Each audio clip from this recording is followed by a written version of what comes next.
DJ.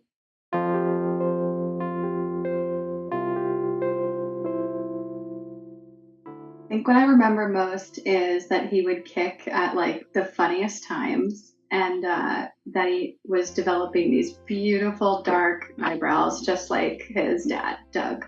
Welcome to Still a Part of Us, a place where moms and dads share the story of their child who was stillborn or who died in infancy. I'm Winter. And I'm Lee. We are grateful you joined us today. Please note that this is a story of loss and has triggers. Thanks to our lost parents who are willing to be vulnerable and share their children with us. If you're listening to this podcast, just know that on our YouTube channel there are pictures and videos that are related to the stories that are being shared. Subscribe and share it with a friend that might need it and tell them to subscribe. Why? Because people need to know that even though our babies are no longer with us, they're still a part of us.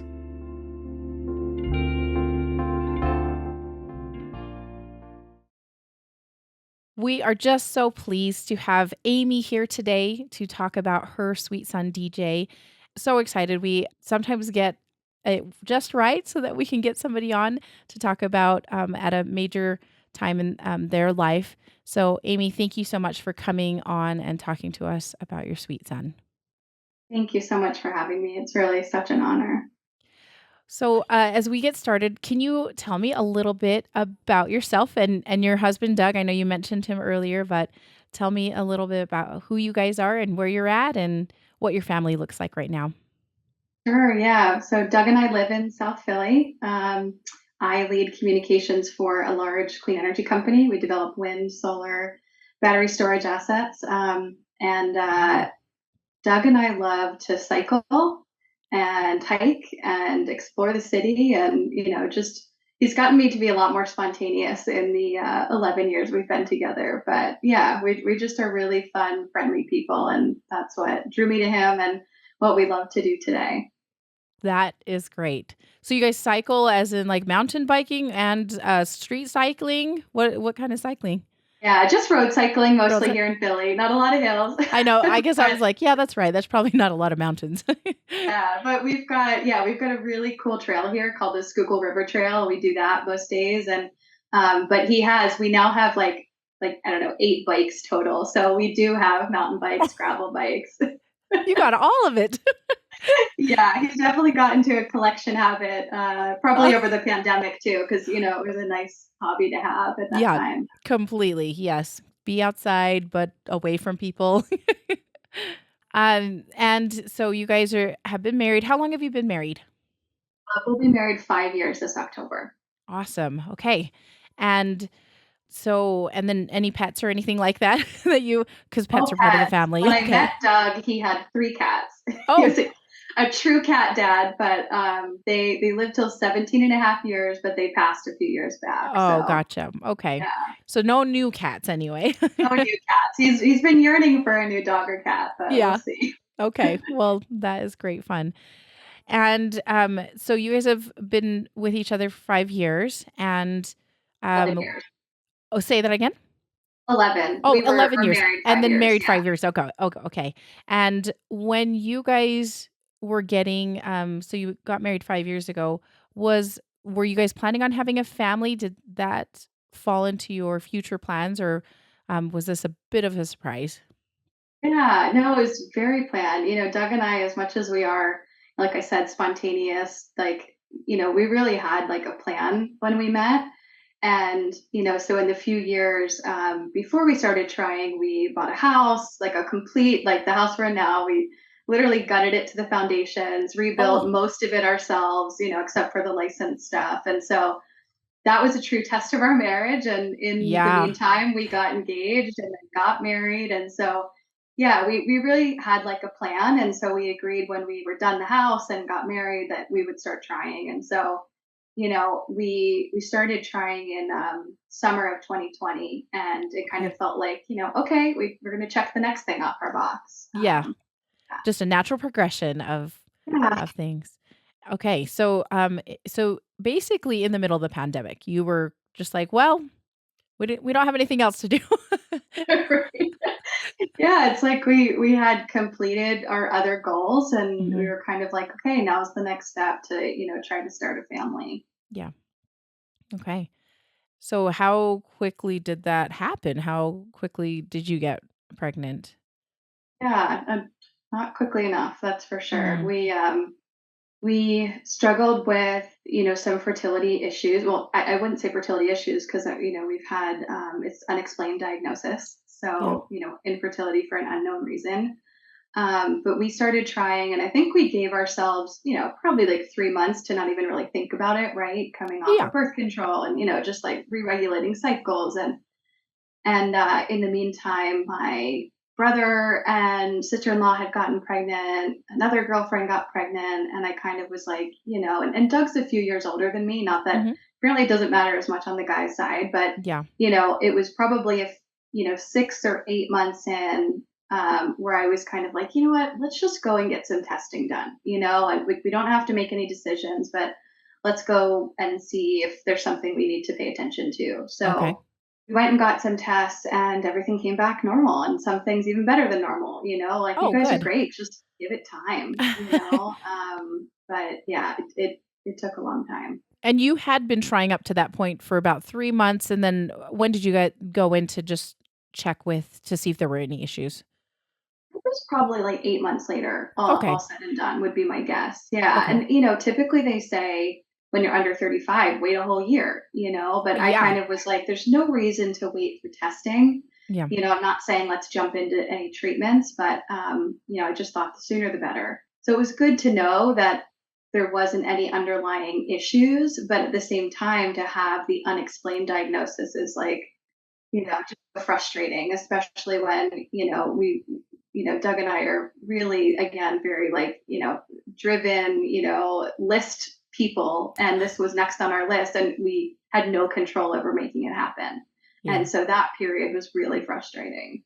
Yeah, that's I mean, so 8 months along when you checked to see if there were any issues, and then how much longer until you did get pregnant? And did you guys do anything in particular to get pregnant? Yeah, yeah. So once those tests came back, we kind of said, okay, I think it was like, let's wait until the new year, Mhm. or Mhm. some, I don't remember, but, we basically gave it a few more months and said, if we don't get pregnant by then, we're going to start with IUIs, Okay. and we're going to kind of start slow, like unmedicated IUIs first. Okay. So we did that. I think we did 3 of them. Didn't happen. So then we said, okay, let's try medicated IUIs. So I did that, with Clomid, and I over responded, which meant they said we couldn't proceed with the IUI, which was so frustrating because, after so many months of not getting pregnant, then having to go on this medication that makes you feel crazy, horrible, right? Yeah. And Mhm. then for them to say, well, that didn't work, and you actually can't even try it all this month because it's dangerous, Yeah. because you basically had too many follicles. So then the following month, and those kind of over responses create cysts sometimes too, which Yeah. then you have to wait more months. So that was a really difficult time where I kind of felt it all hitting. Yeah. But then the next month, I tried another medicated IUI with a different medication and responded perfectly and got pregnant. Great. Okay. And I just want to clarify for any of the audience that may be listening. So an IUI stands for intrauterine implantation, if I'm Right. not mistaken, and it, to be. I mean, it's basically placing the sperm closer to the possibility of the egg. So there's a little bit more. I mean, it's not as fun, I guess, if you get pregnant this way. And then whether it's unmedicated or with medication to help you ovulate or create more opportunities on kind of both ends, right? I guess Yeah, is a yeah. good way Just to like it explain it. helps mature your follicles and, Yeah. yeah, ovulation timing. And yeah, so again, we kind of started like from the least invasive and kind of went Hmm. up from there. But yeah, on that second medicated try, we did get pregnant, and it was the happiest news. Yes, I am so sure. Tell me a little bit about how you found out, or and maybe how you told Doug. I don't know if you guys did it at the same time or how that works. Yeah, I think there's Yeah, usually like paperwork and blood work that needs to be done appropriately. right. Yeah, exactly. I think, for so many months of, all the various ways of trying, it was I think I handled it well. Like there were definitely some months that I was more anxious than others and tested Mm-hmm. early or just waited to get my period or, but for some reason I remember this month it was a few days before I was supposed to have my period or would have taken a test. And Yeah. like I think it was a Thursday night and I just felt very like relaxed and at peace. And I just had this like, I should Hmm. take a test. And I wasn't feeling anything. I just had this like notion and I took it. And, I have like the bags and bags of test strips, Of from course. all these months. I don't have Yeah. like, the fancy, ones, but so I tested and then I had seen people online do this thing where like you invert the colors on your phone to see if you can see the second line. And so while I was trying to find that setting on my phone and change the photo I had taken, I look back down and the line was there Clearly and there.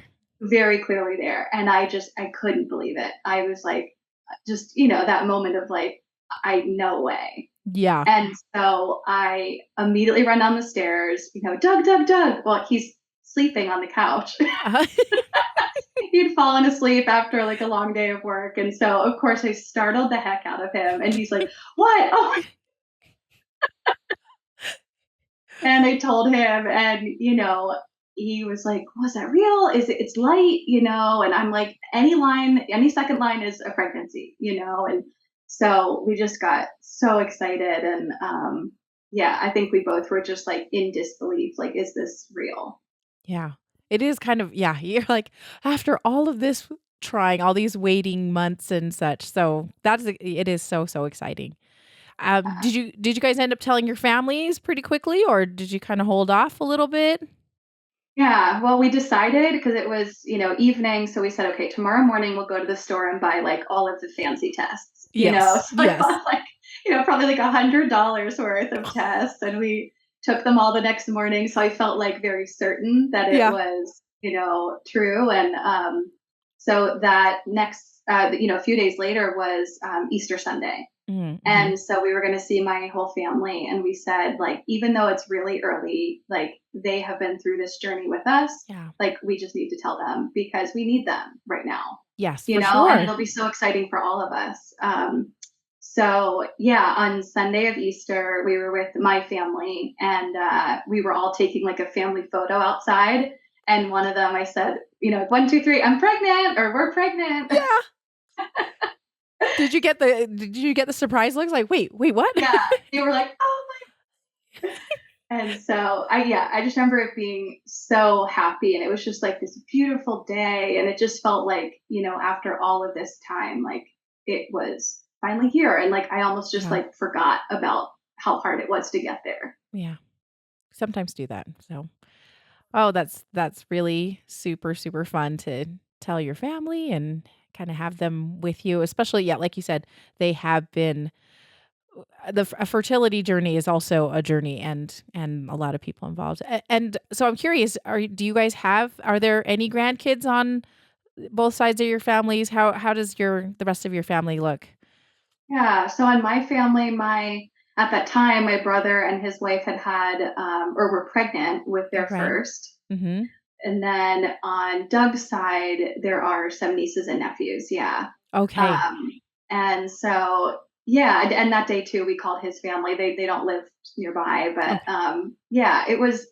I don't know, and I'm the firstborn in my family, and just have I don't know. We've all collectively been through a lot, Doug and I in particular, but Mhm. our family at large, and so even though my brother and sister were pregnant, it just felt like this was like what we had all been waiting for. That like if we got pregnant, everything would be okay. Oh, yeah. And yeah. Okay, well, that is wonderful. And since I'm assuming because you were doing IUI, you were with a fertility clinic, so you probably went in fairly early to get official blood work done and to get maybe an ultrasound that early. Yeah, yeah, that is the one perk of having fertility challenges is you get early access. Yeah. So that was really cool. It was probably only the next week where we got to go in and got blood work. And I think even just a few days later, the first ultrasound. And Yeah. it was, yeah, just the moment that we heard his heartbeat was just like the most incredible thing. And Doug has a really cool video of it, which I cherish. But, it's like, and I don't think he knew how nervous I was about that. I think I was just so aware. Like, I wasn't ever thinking that we would have a problem, Mm-hmm. but I was so aware of like, and even you can show up early and the heartbeat might not be there yet, or, Yes. like might be hard to pick up. And Mm-hmm. so, when we heard it, I was just like so relieved. And we talked about that afterwards. And Doug was like, I didn't even know that we were supposed to be nervous. Like, I already thought we knew we were pregnant. And, so yeah, it was once we had that appointment, I just felt so sure. Yeah. That everything was good and yeah. Okay. And then I'm assuming you probably transitioned to your regular OBGYN for your care afterward. Yeah, I learned it's called graduating. I didn't Yeah, know I that's know. a I know thing. somebody just I was told me like, do that. I get like a hat I know or? you're like, "Yay." So I think Yeah, that transition's like around 8 weeks or something like that. I think at mine it was closer to like 10 because I 10, had okay. two ultrasounds at least with the fertility practice. But yeah, and then we transitioned to my regular OB. Okay. Well, great. And everything was looking okay at both those Yeah, ultrasounds and everything? everything was great. Yeah, and I honestly, from what I remember, at every stage he was even tracking a few days, larger or bigger. I Oh, don't know what you say, yeah, yeah. But yeah, no, everything was great. There was one early ultrasound where they had detected oh gosh, what is it called? Subchorionic hematoma. Oh, okay, yes. But by the next appointment, it was gone. And, Mhm. so that was probably the only thing where I did a bunch of research about it, even though they told me not to worry because it's Yes. very common. But yeah, that the early ultrasounds were just like exciting times to see him and check in. I don't know what Philly was like in regards to the restrictions for having a visitor or somebody with you at appointments. Was Doug able to come with you to some of those appointments or all the appointments? Yeah, luckily he was able to come for everything. I mean, again, there was still a lot of safety protocols in place and probably shorter appointments and things. But yeah, luckily he was able to come to everything. And I mean, still, he comes to every appointment with me. And he's been such a supportive partner, which Oh, has been wonderful to really, share that with him, yeah. even though, I'm the only one carrying. Yes. But it's oh, yeah. It takes two to make that little baby. So that's great that he was able to get in there as well. 'Cause some places were not they were very strict about things, and so I'm glad that happened for you. When okay, so you guys are going along and everything is looking good. Were you feeling okay? How are you feeling? Yeah, it felt great. And, Oh, good. it's like, I think I hear this from many people. It's like when you feel good, you feel nervous because then you're like, shouldn't I be feeling bad? Shouldn't I be Mhm. feeling Mhm. nauseous? Like, does this mean something? And it's just so hysterical. But yeah, I felt great. And again, I mentioned Doug and I love cycling. I was cycling the entire time, again, within reason. Yes, yeah. I started tapering off and, but yeah, I was doing everything I loved. I was eating well. I was traveling for work because I knew I couldn't travel at some point Right. down the line. So, I had just gotten a new job after, being with another company for 10 years. Like, just everything was falling into place and I felt great. Yeah. And, during that time, I had mentioned my one sister-in-law was already pregnant with their first. Mhm. My younger sister found out she was pregnant. So I was pregnant with both of my sisters at the Oh, same time, which yeah. was just like so cool. Like, we had a family vacation that summer and we took all these cool photos of us all next to each other. And So it fun. just, yeah, it felt like, oh, well, this is what we were waiting for, Right. like this is why it took this long, or, like everything was just kind of falling into place. So yeah, the pregnancy went really well. I was doing oh, that's so fun to kind of have that kind of as a family event, I guess. That all your Yeah, I sisters think were my pregnant parents with were you. like, uh-oh. I know. They're going from, 0 to 0. 3 in the span of, yeah, it was going to be in the span of 6 months. They were going to Oh, have, 0 to 3 grandkids. yeah. Oh, yeah. Plenty to spoil. And it's actually honestly fun when you have cousins like that, Oh my close gosh, age cousins. Yeah. absolutely. Yeah. Yeah, we had that growing up. And yeah, so again, it just felt like, somehow it was all, great. Yeah. And oh, I was going to ask you a couple of things. So, did you guys do any early testing, genetic testing, or anything like that? Or because some people find out the gender early on because of genetic testing. Did you guys do any of that? Yeah, it's a great question. So, yeah, much sooner than I even knew, just, Mm-hmm. from before. Like, they did it, I think, at like 9 weeks. So it was Yeah. very early. And the genetic testing and everything came back normal, great. And so I guess it automatically has the baby's sex on it. And I was like, but we don't want to know. And, Yeah. so I didn't want to know. I remember, so I'm the oldest of five. And Mm-hmm. my youngest sister, my parents didn't find out. I don't even know that they found out the sex for any of us, but my youngest sister is 18 years younger than me. Oh, And okay.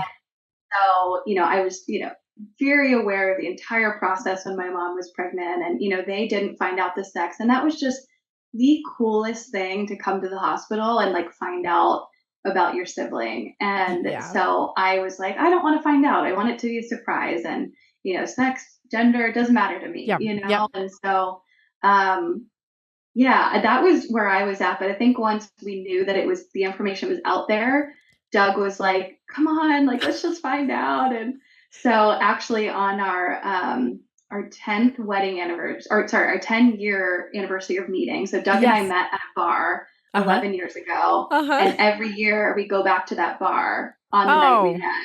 so fun! What a And fun tradition.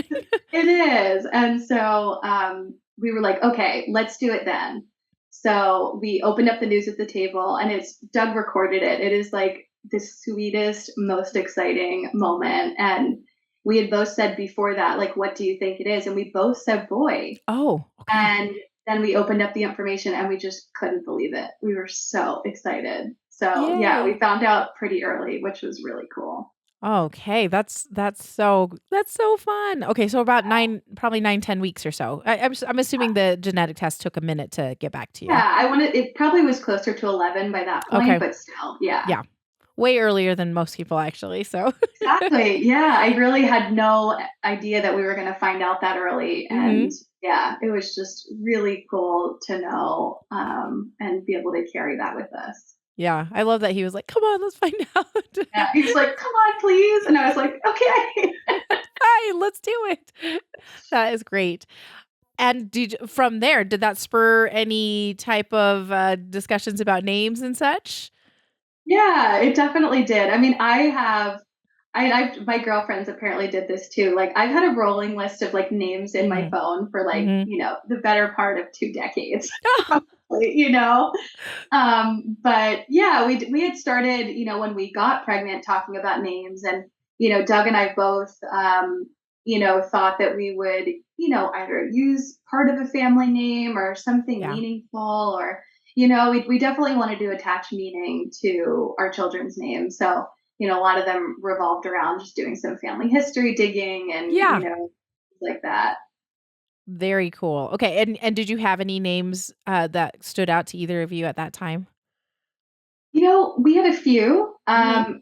and I think once we found out that he was going to be a boy, so Doug, I'm actually wearing it. It's I don't know if they can see it on the camera, but it is. Oh, there we Oh, there go. it is. There it is.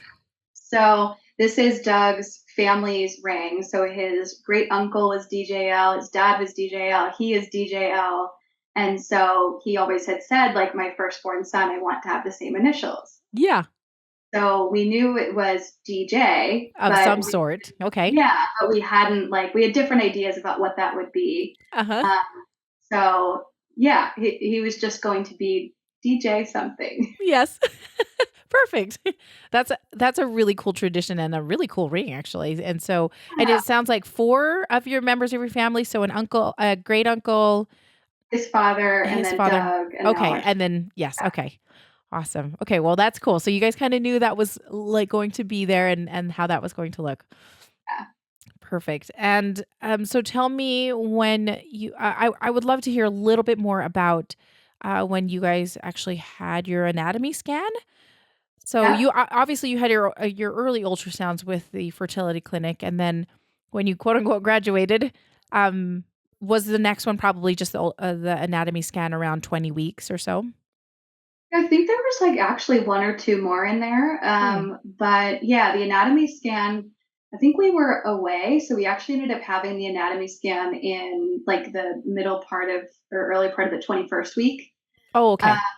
but yeah, we had the anatomy scan and it was so cool. I mean, just to like see that all of that is happening inside you and to get to Yeah. see his fingers and toes and Yeah.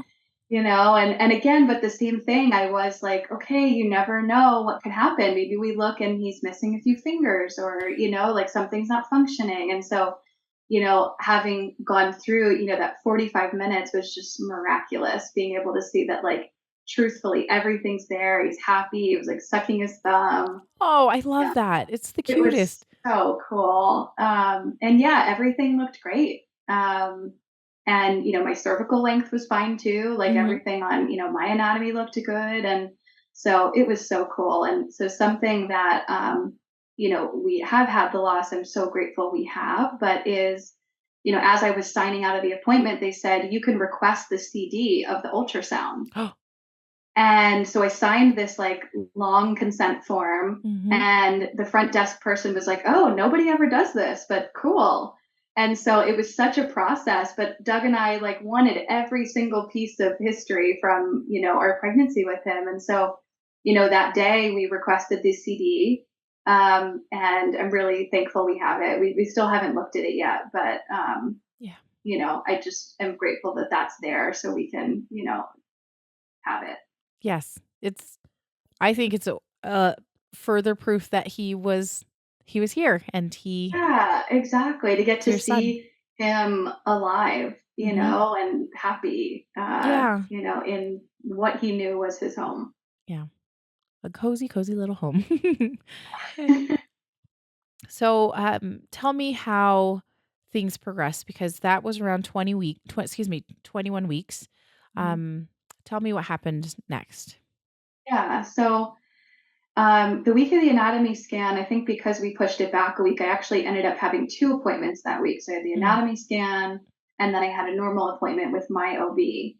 And, at both of those appointments, I expressed to them, I was feeling like this heavy, low pressure. And, Hmm.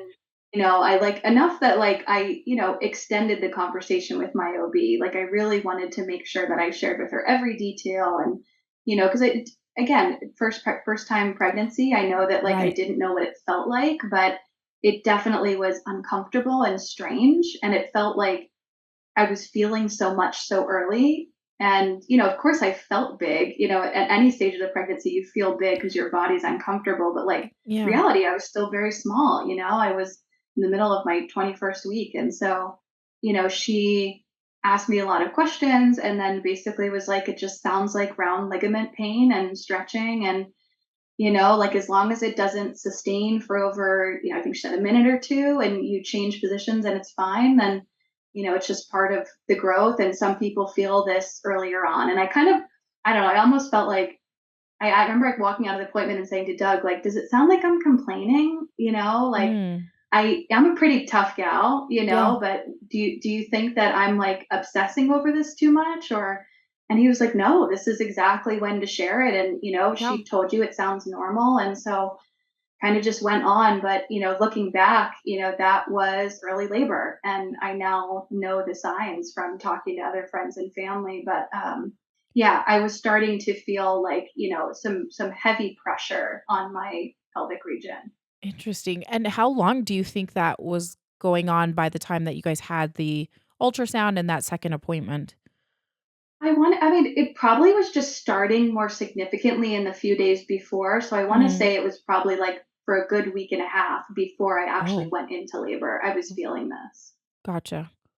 Okay, so that was kinda going on, and was it as your OB was saying, were you feeling that pressure, that sustained pressure for a little bit longer? as you I progressed? wasn't like, I would move a little different way. And, it was almost like when I was going from sitting to standing, I was having like my stomach would contract and get very Mm. hard. And they were trying to decide maybe I was having extended Braxton Hicks or, Mhm. like, but yeah, nothing was sustaining. I didn't have any blood. There was no, like, he was moving and kicking normally, for that gestation. So they kind of were like, keep eating healthy, keep moving. And, but again, like I was cycling into that last week. And, actually thinking back, like I remember saying like, this might be my last cycle because, a road bike, it's like you're kind of like hunched over a little, but I was Yeah. still small enough that like I wasn't putting pressure. Mhm. But because of how I'd been feeling in the days before, I was very conscious, like, okay, I'm going to start making some new changes because I'm really starting to feel, Right. effects of the pregnancy. But yeah, it didn't hurt. It just felt like, man, I'm only like a little over halfway through, this is going to keep going for a Yeah. few months. Like to the point where like I would be holding underneath my stomach when we walked. So I remember she said like, oh, you can get those belly band wraps or something, Yeah. to help a little more pressure release. And so I've been starting to look into that, but hadn't purchased it yet. But, I don't know. She asked me the clarifying questions to see if there was a concern, and again, because I had just had the anatomy scan, like my cervical length was fine. I mean, she didn't talk about any of that then, but Mhm. I understand now that's what she was kind of getting to as well. Like, but everything was looking fine, so she didn't press on it. Right. But you're still feeling the pressure on occasion. And so tell me what happened. Continue your story there from there. So my parents have a house down in Rehoboth Beach, which is near Rehoboth Beach. It's like a beautiful, nice coastal town in Mhm. Delaware, and so Mhm. we like to bring friends and family there as like a nice retreat to have, Yeah. fun time. And so we had planned a weekend with a few couples of our closest friends, and I just was so excited. Like it felt like, okay, we're gonna have this big fun weekend and introduce them to things we love and just really enjoy before. And I kept saying, like, before I get tired and rolling down the hill. Yeah. Yep. So we were like really looking forward to this. So this was the 18th of August that we went down to the Delaware Beach, and people got there Thursday night. We got pizza, and just we're all kind of settling in. Everybody had drinks. I had like an apple juice or Right. something. Right. you know and I remember being just so happy, just like surrounded by our best friends and having Yeah. fun. And so then but I was still feeling that pressure. Like I remember sitting and standing different times and kind of holding my stomach. And but I just was so distracted by having Right. fun, and I didn't feel any different. So the next morning we got up and the guys went golfing and Doug went cycling, and me and one of my best girlfriends went for a little walk, and there's like a pier. And so we went for a walk, we were chatting, and the craziest thing happened. A man was walking two dogs, and the dogs lunged at us and bit her. What? And yeah, so and like sunk in. Oh, So that is really scary, really whoa. scary. Yeah. And again, this was like the start of this like fun weekend. And I just like, of course, immediately shock, concern for her. And, so she went into kind of like, I guess, shock right away Shock. because I didn't see it happen. Like we both jumped out of the way. I didn't see the dog bite her. Yeah. And we kind of were like, oh my gosh, what the heck? Like they just lunged at us. Like, and I said something to the gentleman, like, that is completely unacceptable. Like, please take care of your dogs. And he said something like, oh, they're my daughters. Like, I promise they're friendly. Sorry about that. And we both were like, like physically shaking. And we just started walking a few more feet. And then she said, hold on. And she looks down and there's bite. Oh, And so she was like obviously in shock. She didn't even realize it until, 15 steps later. And so I, make sure she's okay for a minute. And I say, I need to go talk to him and get his yes. information because we're going to the urgent care. And she is so brave. I was like, you stay here. She's like, no, I'm coming.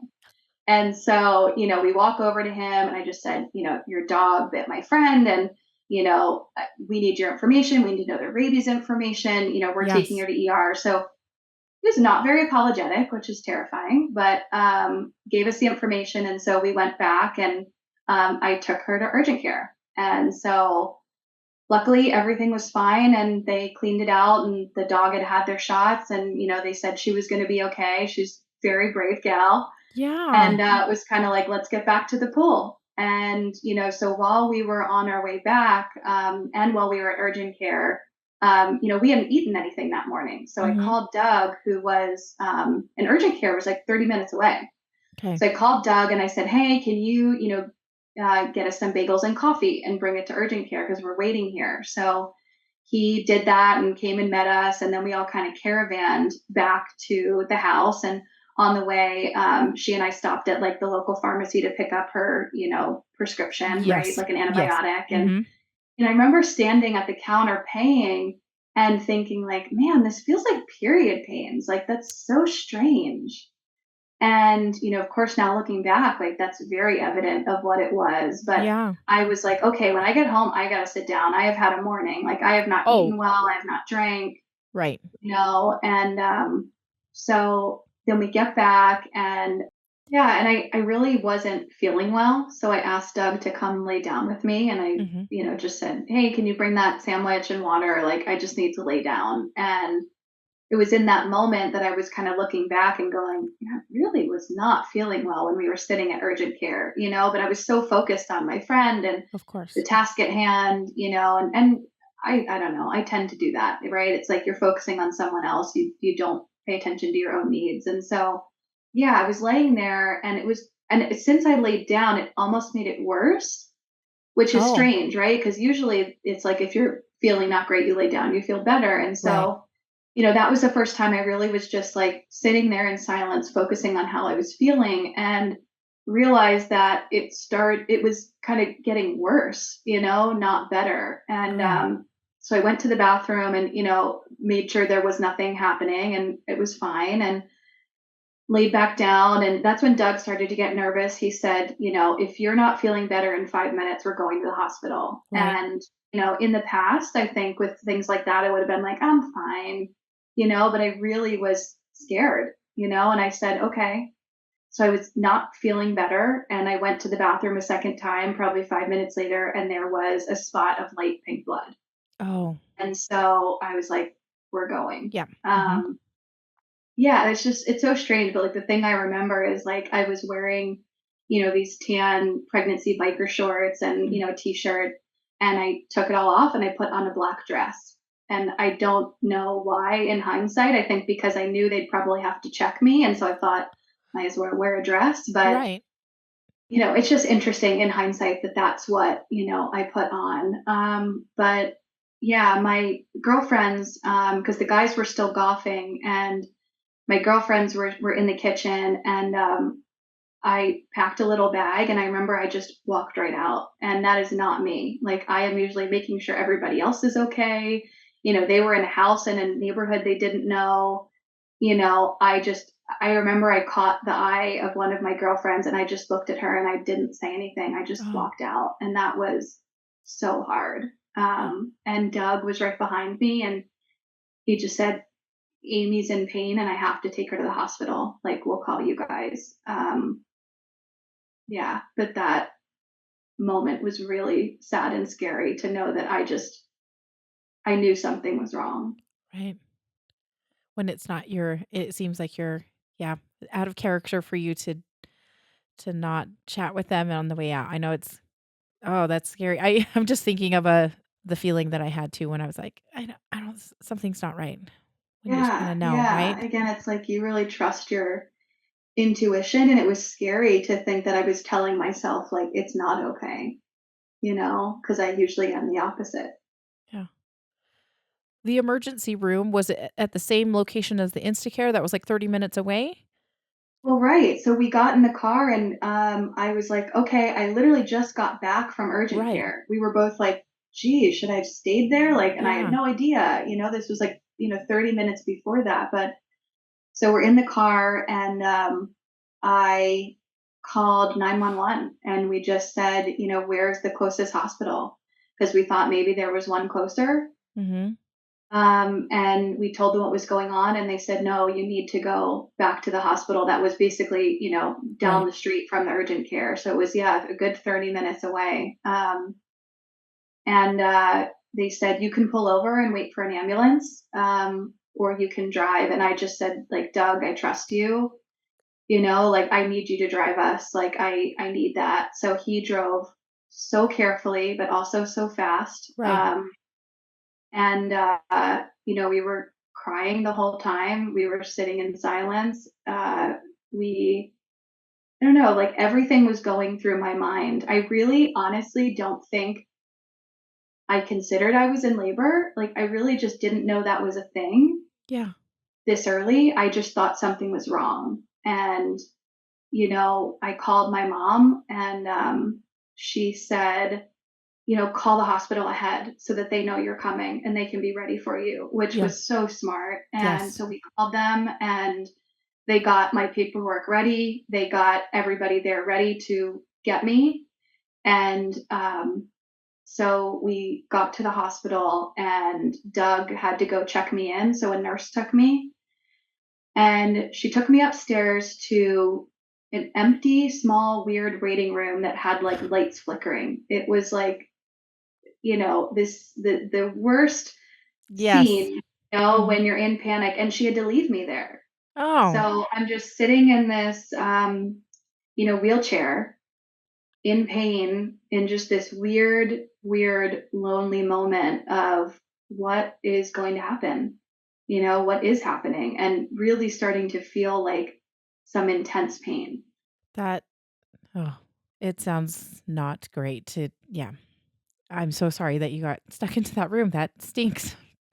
Because then it's even funnier. The next room we went into, which is just, again, would you remember these details in any other doctor's visit? Probably not. But because it's part of such an important story, like when Doug finally came up, and they had a room available, I don't know if they called it this or we called it this, but it was like the Harry Potter room. It was like this really weirdly shaped, angular, almost like closet.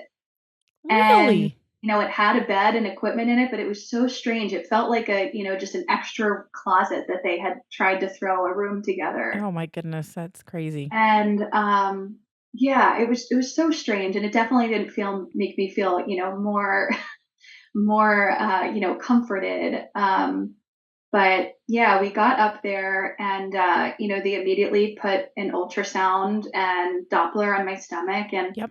I remember this nurse, her name was Chloe. She was like the sweetest, most bubbly personality, like so caring. And she got him on the screen, and he was great, and normal heartbeat and everything. And she just kept saying, like, he's okay, mama, he's okay. Oh, And that was so reassuring to yeah. know that, he was okay. And so I was just like, okay, so something's wrong with me, Yeah. so they, the doctor started coming in, the nurses, and I don't remember the timeline of everything, but basically at some point, I said, is it my appendix? I was like, my appendix is bursting, like I couldn't think of, what could be wrong, because he was okay. Right. And then I remember, and they were trying to start to get my IVs hooked up to get some tests and stuff. And then I remember this like very movie-esque moment where, it's like I had a contraction, like a noticeable contraction where like my back curved, I was like, Yeah. and it was in that moment that I think we all were like, is it labor? And so the doctor, I think, did a hand exam, and while she was kind of prepping to, do a full exam, and she just looked up and said, she's 2 centimeters. Oh, And I just remember, like, the nurses looked like they had seen a ghost. Like, none of them, it was like they had never seen this before. And they all just like kind of were like this at me, like, oh my gosh. And then the doctor does her, quick exam, and she goes, she's 3 centimeters, 80% effaced. And the one nurse, Ashley, who's like just an angel, um, she, the doctor's like telling them, the clinical information they need to know to like do the next steps. And Ashley just grabs my hand and she's like, "You're in labor, and we don't have the tools to resuscitate this early here. We're going to do everything we can to see if we can, slow things down and get you to a hospital that can care for your baby. But right now, you need to try to stay calm. And, we're going to get you hooked up and get you fluids. And, but I'm so sorry. You are in active labor."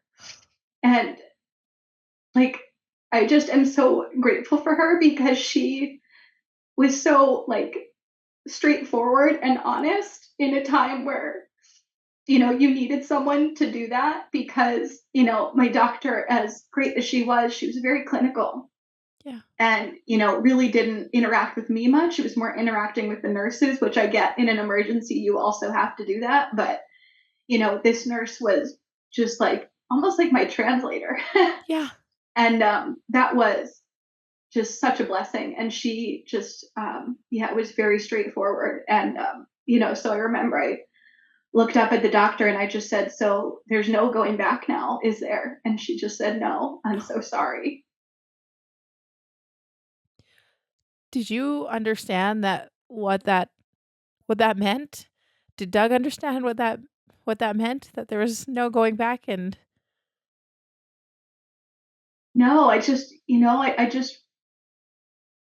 I think my question was more like, yeah, can I not be in labor anymore? Can we go back to me not being in labor? And, I now know, from understanding the capabilities of other hospitals, that, they can use medication to slow down and potentially stop the labor for a time, but there's no like going back, yeah. and yeah, that was scary. And, over the next little bit, they tried to set an IV, and in Doug's memory, it took like 45 minutes because I already have horrible veins, but I guess I was dehydrated from the Yeah. event that morning too. And so Right.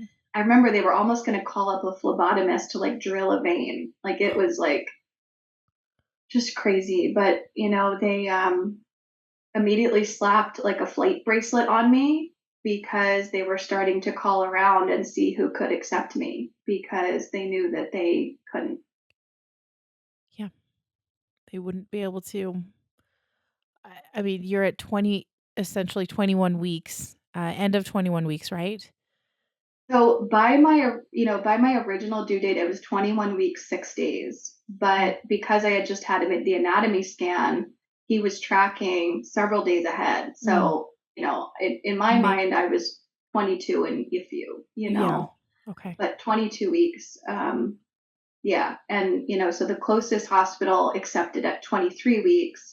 And then our hospitals at home, which is just so crazy. And I try not to play the what if, but, the hospital where I was planning to deliver would have been able to care for him and resuscitate. And, so why I wasn't at home when this happened, Yeah. I try not to think about that because outcomes are not great. I understand they are better, and I'm an advocate, but yeah, it's just I try not to go down that rabbit hole, but it's something I'm very aware of now. Yeah. So, did you guys end up making a decision about where you would go, or how are things progressing? And what was the staff telling you about where you would go if they got an okay from someplace? Yeah. So they were saying, again, that the next closest hospital that they typically would transfer to accepts at 23 weeks. And Mhm. they were saying, "You're not 23." Yeah. And, I don't even know if they would accept you. So they were trying to see if they could get a flight to our home hospital, which, Mhm. was only the next closest hospital was about 45 minutes or an hour, and we were about an hour 15, an hour 30. Oh, So, I don't know the difference in terms of these life flights, but, that's what they were trying to do in that time. And they said, the only thing we can do now is hydrate you and give you a ton of fluids, do a bunch of tests that they require to accept you, and try to stabilize you as much as we can. okay. So, over the next several hours, they gave me an insane amount of fluid, bunch of tests. They wheeled me into a different room and put me 20 degrees or 30 degrees back on my head, Yeah, to try to take pressure off. And I just kept progressing. you did. Um, Oh, every time they checked, they were like, she's 4 centimeters, she's 5 centimeters. And yeah, it was like, as much as I tried to stay calm, and it really did take on this like insane focus, but as much as I knew it was out of my hands, I still felt like, okay, if I really try to relax my body and be in touch with my body, maybe I can slow it down. And mm, it wasn't the case. And I remember they called my parents for us. And my dad doesn't work too far away. He owns a business in Delaware, so he was mhm. only about 45 minutes away. And he left immediately. My mom left immediately. So at some point, my dad came, and that was such a gift. Um, he got to talk to DJ and give him some love and give us some love. And the funniest thing was that I hadn't read that far in the like delivery books yet, or Yeah. the baby books, right? I was at 22 weeks, and so like I didn't know how to do the like breathing patterns. Oh, uh-huh. And by the time my dad came, I was having like really difficult close contractions, because at that point, I was still unmedicated, and Yes. I was in so much pain, and he was teaching me how to breathe. Because I'm one That's of so s five. He's been through five births, and yeah. that was like, we just were laughing through that, through the pain. But that was really special for him to be there before I gave birth. Yeah, and so at some point when they told me basically they couldn't stabilize me, and that therefore I wasn't allowed to leave the hospital, that's the way they put it. That kind of, we knew he was coming today, and kind of that was that. We just started, focusing on how to get through it. At that point, we still didn't know whether, well, so at some point, because there was so many tests being done and everything, and he's obviously so small, they took, or I asked them to take the fetal heart rate monitor off, Oh, okay. because it just was beeping the entire time, because I would move, he would move. And when they're so small, it's hard to keep that on Yes. the strap. So at some point when I knew we weren't leaving, and I knew that, we couldn't change the outcome, I just was like, I want to just be with him. And, so like, we don't know when he passed. But, so at some point later, I got a little bit of medicine. I wasn't allowed to get an what is it called? Epidural. Epidural. Um, so I did get a little bit of medicine, a tiny, tiny bit to take the edge off. And in that moment, Doug and I had some quiet time to just like be with him. And, I was feeling him move and kick. And, it was like this beautiful, horrible moment of like saying goodbye. But we still didn't know. Like I still had hopes that he was going to come out alive, and that we would have some time with him. Yeah. As hard as that would be to then, witness him passing. But so, to the best of our knowledge, he was there till the final moments. At some point later, they said, you're 7 centimeters, and my water broke. And I remember Doug saying, it was right after that kind of moment of quietness. And I remember he was just like, no, no, no, and just started, you know, panicking. And he ran out to call the nurse. And, while they were cleaning me up and kind of getting me ready, he like had to have like a washcloth on his head. Like he really had a moment of like true panic. Oh, And that was so hard. Like I just, like he was there for me every moment. And that he was recognizing that he was, needed some help. So I was glad they could help him too. And we kind of just held hands and, while they started preparing me. But yeah, the entire time, which is just so beautiful in hindsight, is Doug kept asking them questions about me. Like, is she going to be okay? Is she going to be okay? And, it's like he was so afraid that he was going to lose both of us. And I wasn't even thinking about that because I was like, I've got a job to do. I've got to get my baby out. yeah. I've got to keep him safe. And, but that was Doug's worry, because we both, the entire time had nobody knew what was happening, Oh man. What time was he born? When when was He he was born? born at 7:04 p.m. on August 19th. And, I really, again, was hopeful that he was going to be born alive so we could have some time with him. And again, I don't know how I could have ever have gone through seeing him pass, Yeah. knowing that they couldn't have done anything. But I really was hopeful that that would happen. So like when, I was going into the final moments of labor, I was like, how do I progress this? Like, I want to get him out. I want to be with him. And so when he was delivered stillborn. So, they immediately took him over to the tray and listened to his heart. And, there was nothing there. And I remember they brought him over to us. And, I was holding hands with Doug, and Doug was so scared. And I know I was scared too, but, I was, of course, shaking from the labor. And, they brought him over to us and held him in front of us. And I just remember holding his hand and, them just holding him in front of us. And I just have these beautiful pictures. The hospital actually has this like camera, and they give everyone like a memory card, and they took these incredible photos of us meeting him. And it's just the most special moment. And I remember, again, we were so scared to meet him.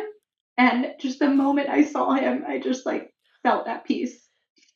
He was just perfect. And so we held him and loved him. And it just was just like the most magical moment. It's like we went from sadness to like being such proud parents. Like this was our Yeah. son, we made him. Um, and yeah, we were so proud and at peace with him, even though, he had passed. Yeah. Tell me more about what he looks like, and um, I know you talked a little bit about this earlier, but tell me a little bit more about what he looked like and how big he was. Yeah, so he was 11 and a half inches and little over a pound. And yeah, he, again was,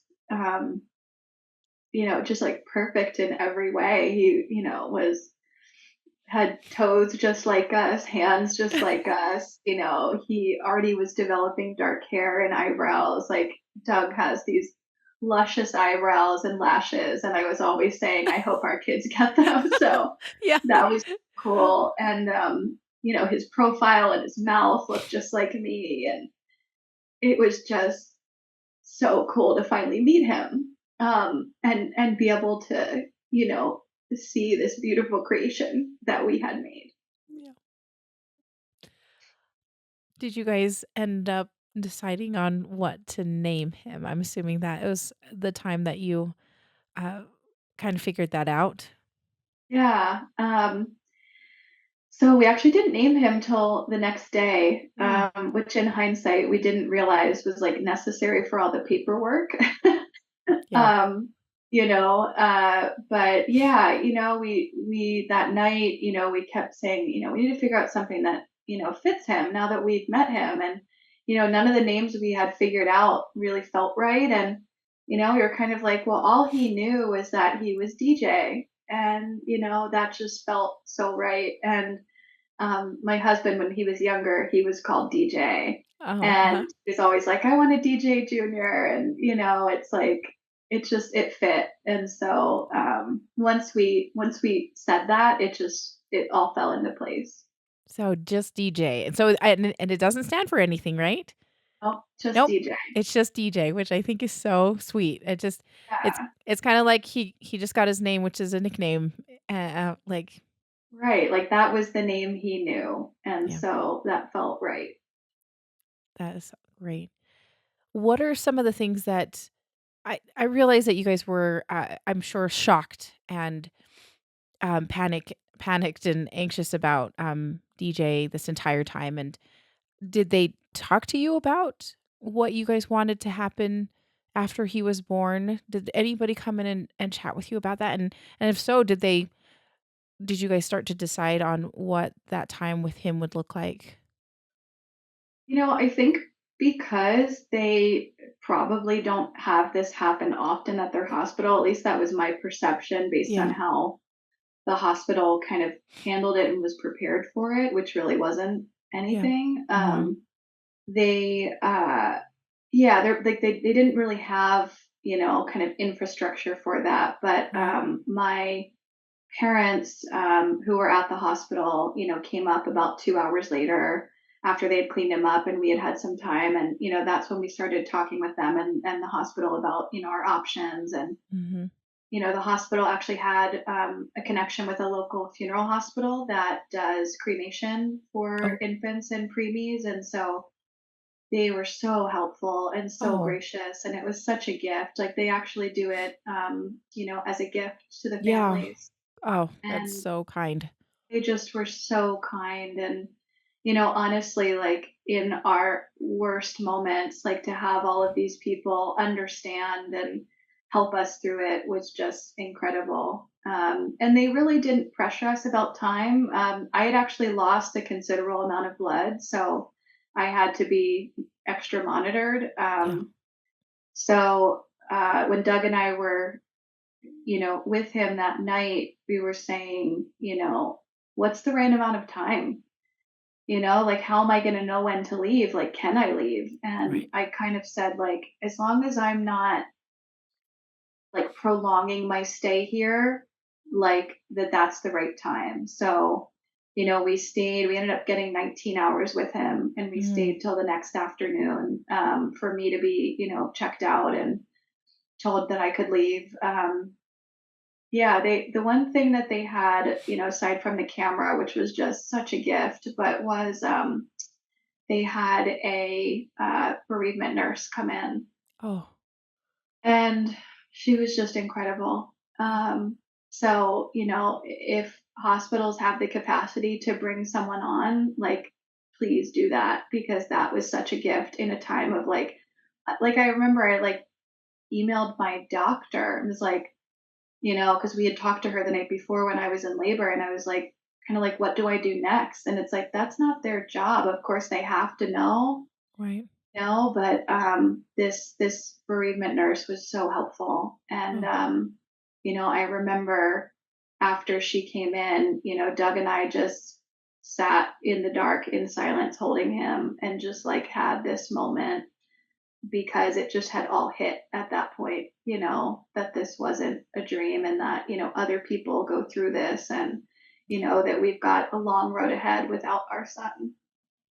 That time afterward, you just wanna soak it up as much as possible, and then there's that such sad realization of, yeah, that long road without your baby, and so, yeah, I'm so sorry. I just Can't express that enough. Just how sad and it feels so hopeless. Like I don't know. That was a feeling that I felt after. Yeah, it definitely felt yeah, like a bad dream, Yeah. and again it was like this oscillating between this deep sadness but then this like pride and Yeah. joy to actually meet him, Yeah.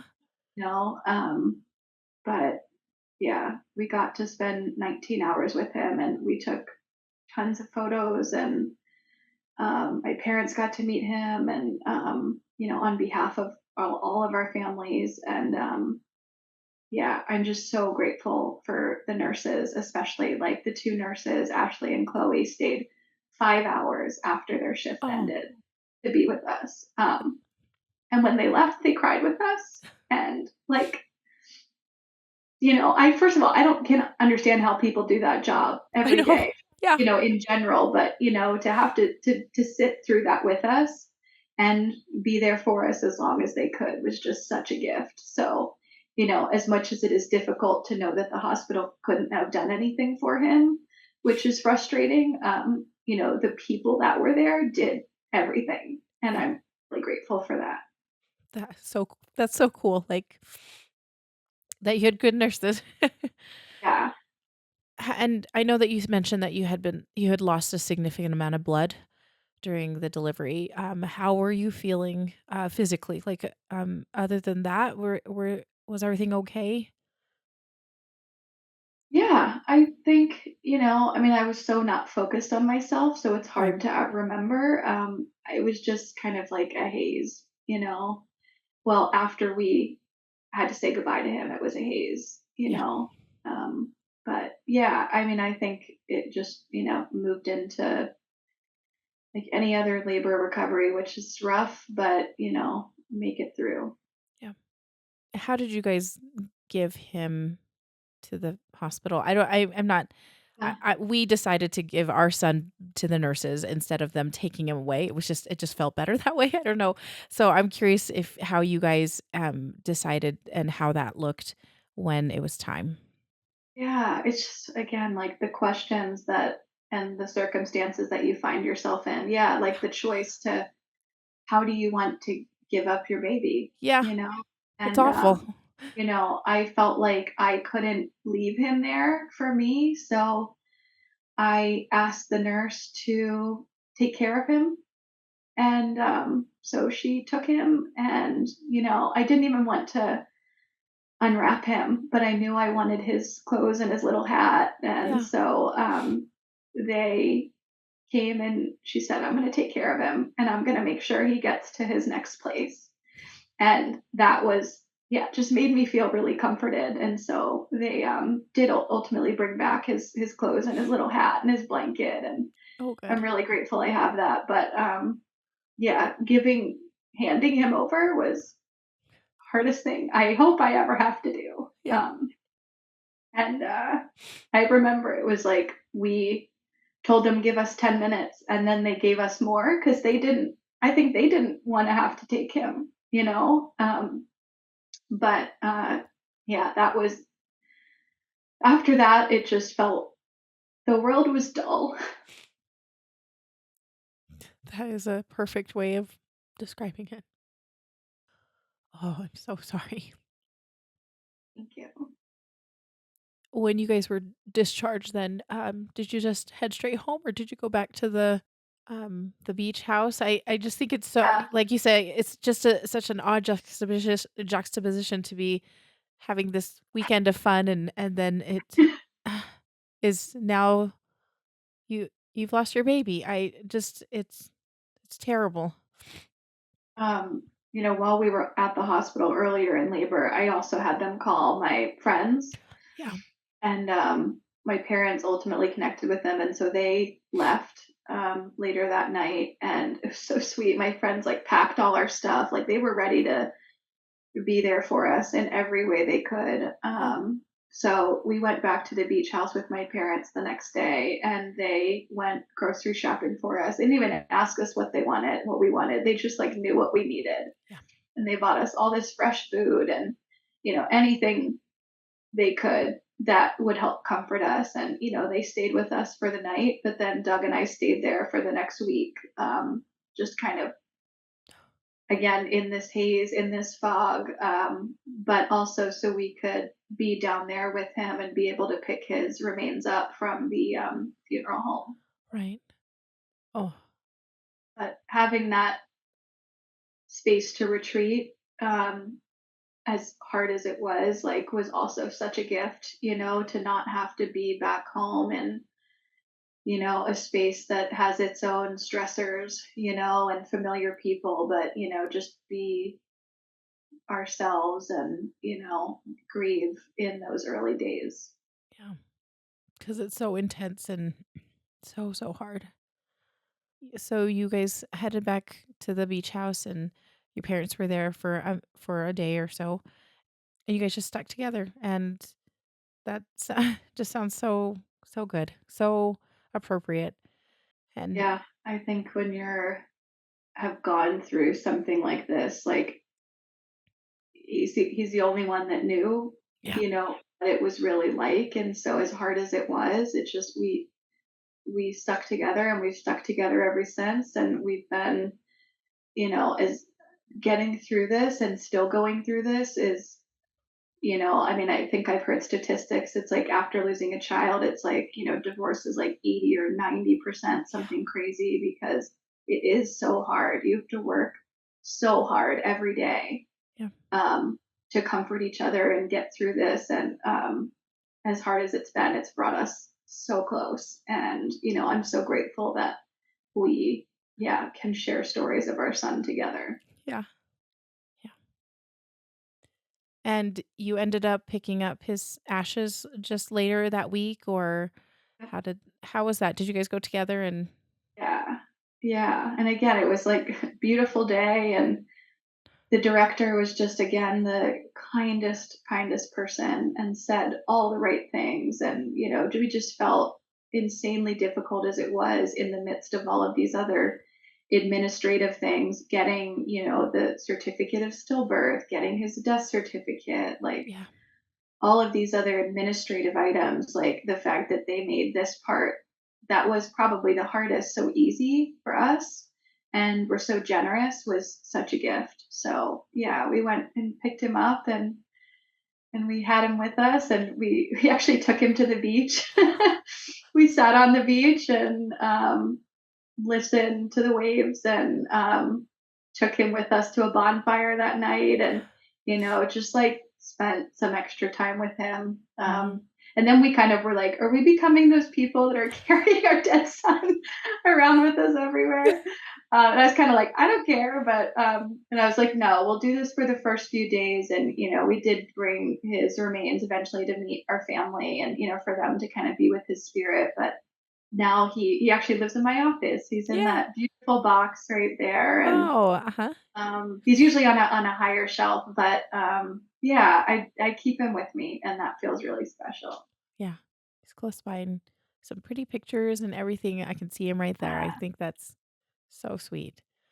yeah. Were you guys planning on so when you said that you brought him to meet your family, did you end up having any sort of memorial or funeral with them Yeah, or we haven't had it yet, but we are on his the 1 year anniversary of his birth and passing, okay. in August. We will. And I just it was really hard to figure out initially what we could do that would honor him, that was meaningful to us. And, for me, a lot of that was just, I don't know, things that were more personal to me. Mhm. I just had a hard time always kind of like including others in Yeah. my things. There's kind of like, oh, I'm burdening other people, or, Mm. and but Doug had always made it very clear that he wanted a funeral. He wanted a gathering with community to, Yeah. gather in his honor. And so we did plan this memorial kind of picnic gathering. And, once I kind of got on board, it has been,